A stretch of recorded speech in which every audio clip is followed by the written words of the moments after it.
Қай кезеңді, қай қоғамды, қай заманды алып қарасақ та дінсіз қоғам болмаған. Бірақ біздің бүгінгі күнге таңдауымыз зайырлы қоғам. Зайырлық бұл қоғамның кез келген саласында бар. Соның ішінде дін саласында да ол азаматтардың ар-ождан бостандығына, дін ұстау еркіндігіне мүмкіндік береді.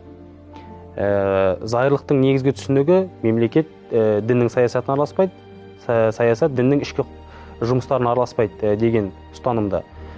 Осы бағытта қызмет атқарады. Дегенмен де діни құндылықтар ол мемлекеттің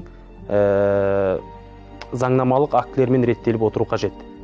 Бүгінгі күні зайырлықты теріс түсініп, жаңағы дінсіз қоғам деп түсініп жүрген азаматтарымыздың саны жетіп артылады. Біз зайырлыққа басымдық бере отырып, қоғам дінмен күресіп жатыр деген секілді түсінікте жүрген азаматтарымыз да бар. Ондай азаматтарымызға айтарымыз, зайырлықтың негізгі түсінігін дұрыс түсінбей жүргендіктері олардың дінменен мемлекеттің зайырлы қоғамның ара жігін әлі ажырата алмағандықтары деп түсінеміз.